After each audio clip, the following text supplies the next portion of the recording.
తో ఆయన చేసిన దుర్మార్గాలకి పవన్ కళ్యాణ్ గారు వెంటే ఉంటాం. ఆయన వెంటే మేము ఉంటాం. రంగా గారి అభిమానులు అందరూ కూడా ఆయనే పెద్ద దిక్కు. రైట్, మళ్ళీ వస్తాను శంకర్ గారు మీ దగ్గరికి. మనతోటి చందు శ్రీనివాస్ గారు ఉన్నారు, రాజకీయ విశ్లేషకులు. చందు గారు good morning sir. Very good morning Brahmanaidu గారు. సో చందు గారు, ఓ వ్యక్తి ఒక 1000 ఏళ్ళు వర్ధిల్లాలంటే ఆయన 1000 సంవత్సరాలు బతకాల్సిన అవసరం లేదు, ఒక్క రోజు చాలు. ఇది విక్రమార్కుడి సినిమాలో డైలాగ్.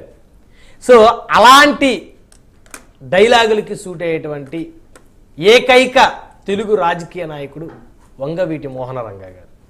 ఆయన చనిపోయి 3.5 దశాబ్దాలు అవుతున్నా ఈ రోజుకి కూడా ఆయన పేరు గ్రామ గ్రామాన వినపడతా ఉంది. ఆయన విగ్రహం పల్లె పల్లెలో ప్రతిష్ఠించబడతా ఉంది. సో ఎందుకు ఆయనకి అంత క్రేజ్ చందు గారు? డెఫినెట్గా అండి బ్రహ్మనాయుడు గారు మంచి టాపిక్ తీసుకున్నారు. అంటే చాలా గొప్ప వ్యక్తి. ఆయన్ని బడుగు బలహీన వర్గాల నేతగా తరాలు మారిన ఆయన ఖ్యాతి రోజు రోజుకు పెరుగుతుంది తప్పితే తరగట్ల. మీరన్నట్టు జాతీయ నాయకులతో సమానంగా అంతకు మించి ఉభయ తెలుగు రాష్ట్రాలు ఆయన విగ్రహాలు పెడుతున్నారంటే అతను బడుగు బలహీన వర్గాల నేతగా కష్టం అంటే నేనున్నానని లక్షలాది మందికి అండగా నిలబడిన వ్యక్తిగా 1947 జూలై 4 నేటికి 77 సంవత్సరాలు ఆయన పుట్టినరోజు. ఈ సందర్భంగా ఆయన్ని తల్లిదండ్రులు మనం గుర్తుపెట్టుకోవాలి. సీతారామయ్య, సావిత్రమ్మ కృష్ణా జిల్లా దగ్గర కాటూరులో జన్మించారు, ఉయ్యూరు దగ్గర. చాలా చాలా పేద కుటుంబంలో పుట్టిన వ్యక్తి ఎదిగిన తీరు, విద్యార్థి నాయకుడిగా కష్టం ఉంటే నేనున్నాననే బడుగు బలహీన వర్గాలకి అందరికీ కూడా కార్పొరేట్లను చేసిన ఘనత అయింది. అది చారిత్రాత్మక తప్పేమీ తెలియదు. కొన్ని ఆయన ఎదుగుదల తట్టుకోలేక ఆయన వ్యూహాత్మకంగా ఈ రాష్ట్రానికి సీఎం అవుతాడన్న ఉద్దేశంతో కుట్ర పని చంపేశారు. అది అందరికి తెలిసిన విషయం. ఇందాక చెప్పినట్టుగా 88లో డిసెంబర్ 26న ఆయన అర్ధరాత్రి నిరాహార దీక్ష చేస్తుంటే ప్రజల కోసం, పట్టాల కోసం, పేదవాళ్ళ కోసం, బడుగు బలహీన వర్గాలు నిరాయుధుడిగా ఉన్న మనిషిని చంపేశారంటే ఎంత క్రూర రాజకీయాలు చూడండి. ఆ వ్యక్తి వస్తే సీఎం అవుతే డెఫినెట్గా తట్టుకోలేక వ్యూహాత్మక కుట్రలో, సరే దాంట్లో కుట్రలో పాలు పంచుకున్న వాళ్ళందరూ ఏ చావు చనిపోయారో మన అందరికి తెలిసిన అంశం. భగవంతుడికి శిక్ష చేశారు. వాళ్ళంతటి వాళ్ళు కొంతమంది ఉరేసుకుని చనిపోయారు, రకరకాలుగా ఏదైనా కానీ. ఇప్పుడు కొంతమంది మిగిలిన ఉన్న వాళ్ళు చస్తా బతుకుతున్నారు అంతే. అంటే దేవుడు గొప్పవాడు. కానీ మీరు అన్నట్టుగా ఒక వ్యక్తి నాయకుడిగా ఎదిగిన తీరండి, అది మనం గుర్తుపెట్టుకో. నేనున్నాను నాకు భరోసా ప్రజలకి. ఒక రామ్మనోహర్ లోహియా మీరు చూసే ఉంటారు బ్రహ్మనాయుడు గారు.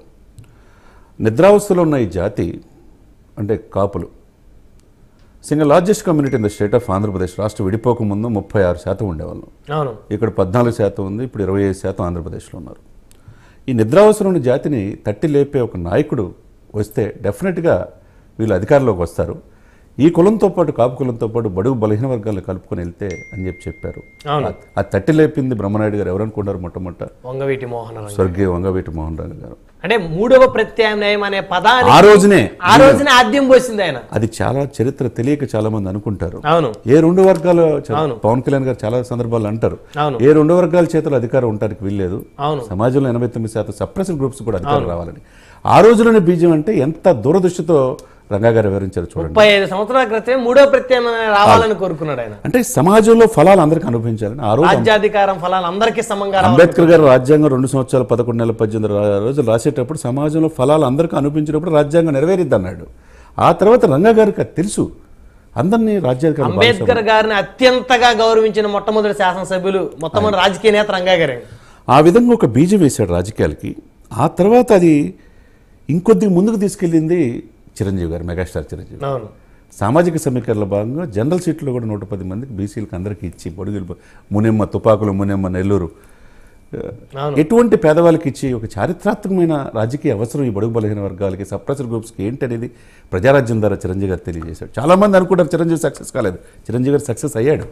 ఆయన వేసిన బీజమే కదా. ఆయన వేసిన బీజమే. జనసేనలో చాలా చిన్న వ్యక్తులు ఎమ్మెల్యేలు అయ్యారంటే ఆ కుళ్ళు కుతంత్రాలు ఇమడలేక ఆయన 18 మంది గౌరవంగా 15% ఓటు బ్యాంక్ వచ్చింది. సెంట్రల్ మినిస్టర్ అయ్యాడు.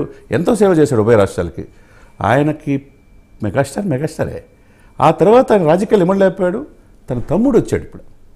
ఇప్పుడు ఆ రోజు రామ్మోహన్ లోహియా కళలో సార్థకత చేసి థర్డ్ జనరేషన్ మోహన్ రంగా గారి, చిరంజీవి గారి, రంగా గారి ఆశయాలు చిరంజీవి గారు దాన్ని రూపాంతరం చెందితే అది పూర్తి చేసింది ఎవరు? ఇప్పుడు ఇంప్లిమెంటేషన్ పవన్ కళ్యాణ్ గారు చేశారు. అంటే ఇంకా కొంత ఉంది డెఫినెట్గా. ఇప్పుడు ఉపా అనే పదం పోయి లేదు, కంప్లీట్ గా ముఖ్యమంత్రి.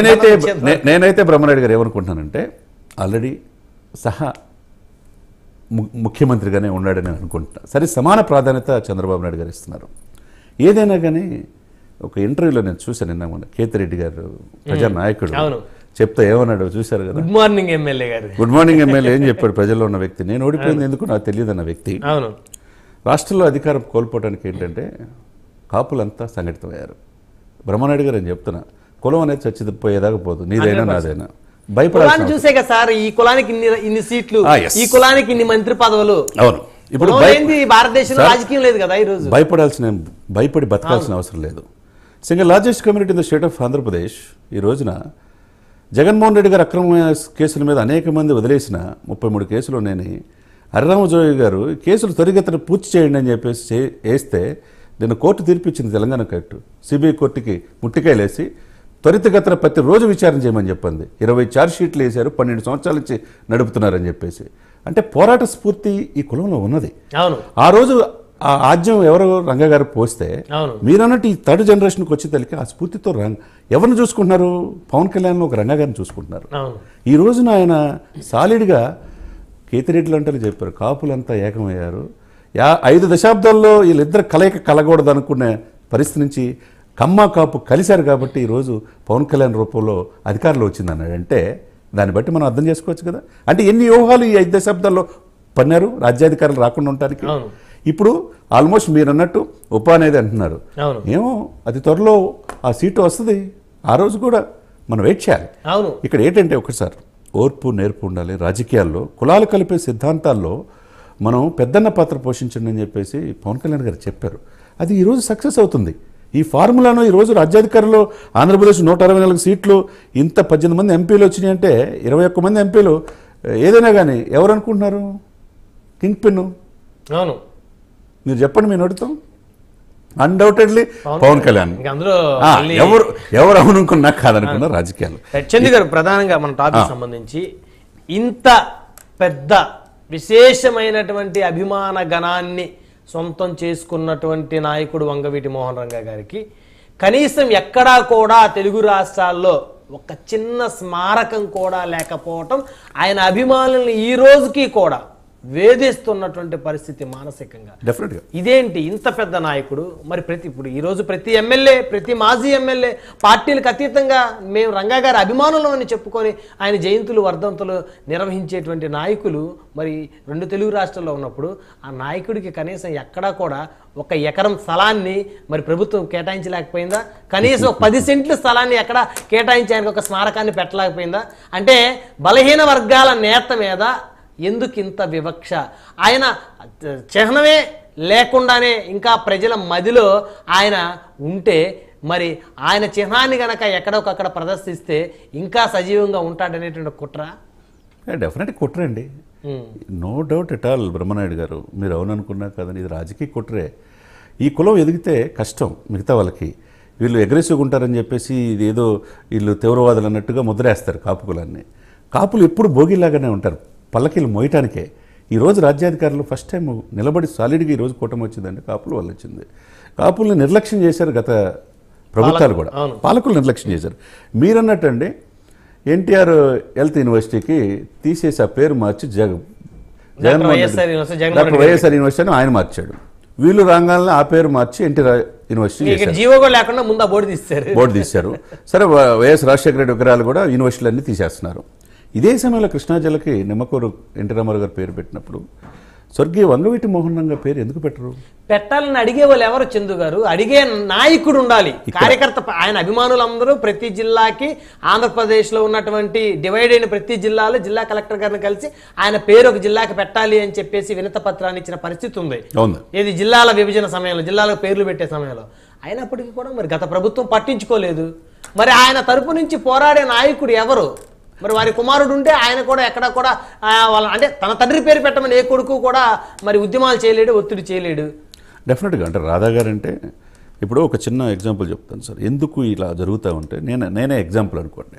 నేను యూనివర్సిటీలో చదువుకునేటప్పుడు అన్ని విగ్రహాలు ఉంటాయి, ఎన్టీ రామారావు గారు అన్నీ చూస్తూ ఉండేవాడిని. మరి పేద పొడుగు బలహీన వర్గాల కోసం మా తండ్రి చెప్పేవాడు రంగా గారు గొప్ప వ్యక్తి అని చెప్పేసి.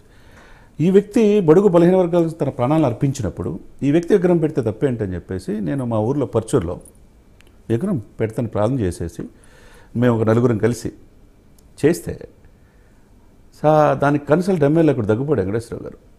మొహమాటం ఏం లేదు, భయపడాల్సిన అవసరం లేదు, ఆయన పెడతానికి వీల్లేదు అన్నాడు. ఇక సర్పంచ్ కూడా ఆయనకు సహకరించి వీల్లేదురా మీకు ఎమ్మెల్యేలతో పెట్టుకోకూడదంటే మేము నైట్ ఇప్పుడు చెప్తా ఆహ్వాన కమిటీ అని చెప్పి చందు శ్రీనివాసరావు, వగ్గిశెట్టి ప్రసాద్, తర్వాత కోట శ్రీనివాసరావు, లింగిశెట్టి రామాంజనేయులు అని చెప్పి ఇవి నలుగురం కలిసి విగ్రహం నైట్ పెట్టేసామండి. నడి బజార్లో ఉంటుంది, దాని పక్కన వైఎస్ రాజశేఖర రెడ్డి విగ్రహం వచ్చింది. అంటే వీళ్ళు చేయలేరు, వీళ్ళు రంగా గారి విగ్రహం అంటే ఇక ఒక సంఘటన అవుతారని ఒక కుట్ర ఉన్నది ఉంటుంది. మరి మేము పెట్టాం కదా, పెట్టిన తర్వాత ఊరంతా రాధా గారిని పిలిచాం, రాధా గారు, హరిరామ జోయ్ గారిని పిలిచాం, బాలశౌరి గారు పిలిచాం, శనక్కాయల అరుణ్ గారిని పిలిచాం. ఇంతమంది ప్రముఖుల్ని పిలిచి ఊరంతా ఊరు చుట్టుపక్కల అన్నీ కూడా కాపులు విలేజ్లు ఉంటాయి, పర్చూరు సరౌండింగ్ అంతా. ఓటు బ్యాంకు మాత్రం కాపులు కావాలి. ఆయన విగ్రహం పెడితే తట్టుకోలేని పరిస్థితిలో ఆ రోజు దగ్గుబాటి గారు ఎవరిస్తే మేము పెట్టాం కదా. చివరికి కన్సల్ట్ సహకరించిన గ్రామ సర్పంచ్తో సహా ఎమ్మెల్యేని కూడా పిలవకుండా ఊరంతా 25,000 మంది భోజనం పెట్టి చేసామంటే ఈరోజు ఎవరు వచ్చినా అక్కడ జాతీయ నాయకులతో పాటు ఎన్టీ రామారావు గారికి ఇస్తే రంగా గారికి వేయాల్సిందేగా, వేయాల్సిందే కదా. రాజశేఖర రెడ్డి గారి అభిమానులు వచ్చినా రంగా గారికి దండ వేయాల్సిందే కదా. అదేంటంటే వీళ్ళు ఏంటంటే ఒక ముద్ర వేసి వీళ్ళు తీవ్రవాదులనే ఇదితో కాపులు చేశారు. కాపులు చాలా చైతన్యవంతమయ్యారండి. మీరన్నట్టు డెఫినెట్గా ఈ ప్రభుత్వం, గత ప్రభుత్వం మరిచిన ఈ ప్రభుత్వం సాక్షాత్తు ఒక సభలో, దెందులూరు సభలో చంద్రబాబు నాయుడు గారు మాట ఇచ్చారు, రాధా నాకు వదిలేయండి, రాష్ట్ర స్థాయి నాయకుడిని చేస్తాను, ఆయన భవిష్యత్తు చూసుకుంటాను, భవిష్యత్తు చూడాలి. అదే సమయంలో రంగా గారి యొక్క జ్ఞాపకాలు ఆంధ్రప్రదేశ్ ప్రజలు మర్చిపోని విధంగా ఒక స్మారక సమూహం, అది 5 ఎకరాల 4 ఎకరాల ఆయన విగ్రహం పెట్టి ఒక సెంటర్గా ఒక స్టడీ సర్కిల్ లాగా పెట్టేసేసి, ఎందుకంటే కాపు నేస్తాం అని చెప్పి 1000 కోట్లు గతంలో ప్రకటిస్తే ఈయన 2,000 కోట్లు చంద్రబాబు నాయుడు గారు ప్రకటించారు. మరి 10,000 కోట్లు ఇవ్వాల్సిందే 2,000 కోట్లు ఇచ్చి ఆపేశాడు జగన్మోహన్ రెడ్డి గారు. ఇప్పుడు కాపులకి ఆ విధమైన ఇది రాజ్యాధికారంలో ఇప్పుడు భాగమయ్యి ఈ రోజున ప్రభుత్వం వచ్చేటట్టు చేశారు, కాపులు చేశారు. కాబట్టి దానికి ఒక ముద్ర వేసిన ఆ రంగా గారికి స్మృతుల్ని, జ్ఞాపకాలని ఈ ప్రభుత్వం గుర్తుపెట్టుకోవాలి. స్మారక స్థూపం విజయవాడలో ఇచ్చేయాలి. జిల్లాకి ఆయన పేరు కూడా పెట్టాల్సిన అవసరం ఉన్నది. ఒక స్టడీ సర్కిల్ కానీ స్టడీ సెంటర్ కూడా ఆయన పేరు పెట్టి ఆయన జ్ఞాపకాలని గుర్తుపెట్టుకుంటే ఓన్ చేసుకుంటారు ఈ కూటమిని. దశాబ్దం పైన ఈ కూటమి ఉండాలని చెప్పి పవన్ కళ్యాణ్ గారు ఏదైతే కోరుకున్నారో డెఫినెట్గా ఒక దశాబ్దం పాటు ఈ కూటమి కాపులంతా సాలిడ్గా నిలబడతారు. రంగా గారి ఆశయాలు గుర్తు తెచ్చుకుంటారు. రంగా గారిని పవన్ కళ్యాణ్ గారు చూసుకుంటున్నారు ఈరోజు ఆంధ్రప్రదేశ్ రాష్ట్రంలో. ఆంధ్రప్రదేశే కాకుండా బ్రహ్మనాయుడు గారు తెలంగాణలో కూడా ఎన్ని జిల్లాలు ఆయన విగ్రహాలు, హైదరాబాద్లో ప్రగతి నగర్లో విగ్రహం, సురార కాలనీలో గాజుల రామారావు విగ్రహం పెట్టారు. అంటే ఇక్కడ ఏంటంటే కులాలకి మతాలకు అతీతంగా సమాజంలో రాజ్యాధికారంలో సప్రెస్డ్ గ్రూప్స్ కూడా రాజ్యాధికారంలో భాగం కావాలని పోరాడిన మహోన్నతమైన వ్యక్తి అండి. నిజంగా రియల్లీ అప్రిషియేట్ బ్రహ్మనాయుడు గారు, మీ ఛానల్ యాజమాన్య రఘువీర్ గారు కావచ్చు, రావు గారికి, మీకు బ్రహ్మనాయుడు గారు. ఈ కులం యొక్క ఆవశ్యకత, రాజ్యాధికారం ఏంటి అనేది ఏ రోజు ఏ ఛానల్లో ఈరోజు ప్రధానమైన పత్రికలు అని చెప్పుకున్న 4 పేపర్లు నా దగ్గర ఉన్నాయి. రంగా గారి పేరు ఉండదు. ఏ ఛానల్లో కూడా రంగా గారి టాపిక్ పెట్టరు. ఆయన ఏం చేశాడు? ప్రభుత్వాలు మారేటట్టు చేశాడు. ప్రభుత్వం అధికారాలు రావడానికి, ప్రభుత్వం మారటానికి, ఈ రాష్ట్ర అభివృద్ధి కోసం పాటుపడిన వ్యక్తిని గుర్తించడం. ఈరోజు ఆయన జయంతి ఇతర దేశాల్లో ఉన్నటువంటి ఆయన అభిమానులు కూడా చేస్తారు. సో మరి ఇంత జరుగుతూ ఉన్నా కూడా ఎందుకు ఒక పేపర్లో కానీ ఎక్కడా కూడా ఒక్క సింగిల్ లైన్ ఆయన గురించి ఉండదు? వ్యూహాత్మక కుట్రండి అంతే. ఎదుగుదల ఇష్టం లేకపోవటం. ఇది మీరు ముందుకు వచ్చారు. ప్రైమ్ 9ని మనస్ఫూర్తిగా అభినందన తెలియజేస్తున్నాం. థ్యాంక్ యూ చందు గారు. మళ్ళీ వస్తాను మీ దగ్గరికి. శంకర్ గారు ప్రధానంగా ఈ రోజుకి కూడా